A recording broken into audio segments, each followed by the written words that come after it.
अब ज़ाहिरी तैयारी। ज़ाहिरी तैयारी में सामान्य सफ़र, आदमी जो सामान्य सफ़र तैयार करता है वो क्या क्या चीज़ें ले और क्या क्या चीज़ें ना ले। तो क्या क्या चीज़ें ले उसको अच्छी तरह से समझ लो। अपने जिस्म से शुरू करते हैं। पहनने के लिए कपड़े चाहिए। तो सफ़र हज में मेरा बरसों का तजुर्बा है, उम्रे का और हज का, 5 जोड़ी कपड़े काफ़ी। 5 जोड़ी कपड़े। आजकल के मौसम के एतबार से पतले कपड़े हों, इसलिए कि वूलन कपड़े, मोटे कपड़े, वहाँ शदीद गर्मी हो रही है, ये कंफर्टेबल नहीं है। ठीक है, 5 जोड़ी कपड़े। और 5 जोड़ी कपड़ों का एक सेट बनाएं। कैसे?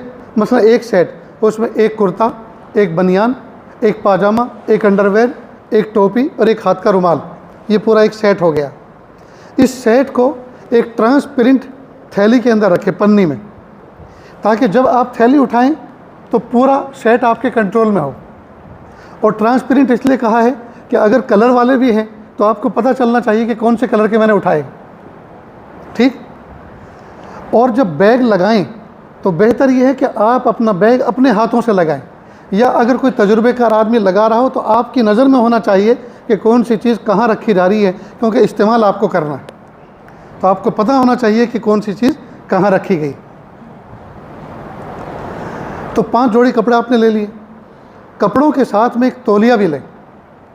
ताउल जो है कई किस्म के मार्केट में मिलते हैं। बाज़ तो इतने मोटे होते हैं जैसे दुम्बे की खाल, वो उसकी तय करके आप रखोगे तो वो इतना मोटा होगा कि आधा बैग तो उसी से भर जाएगा।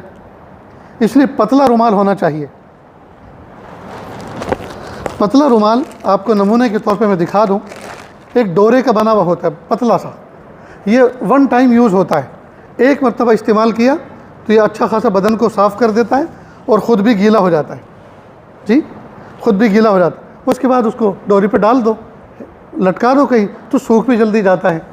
और ये पतला होने की वजह से जगह ज़्यादा नहीं घेरता, आसानी के साथ आप उसको अपने बैग में रख सकते हैं। अब देखिए इतना सारी आपने तय कर दी, एक कोने में ये समा गया, बैग के एक कोने में आ गया। अगर आप ताउल वो लेंगे जो मोटे वाला आता है तो उसकी तय करने के बाद उसका साइज़ तो काफ़ी बड़ा बनता है। याद रहेगा दोस्तों।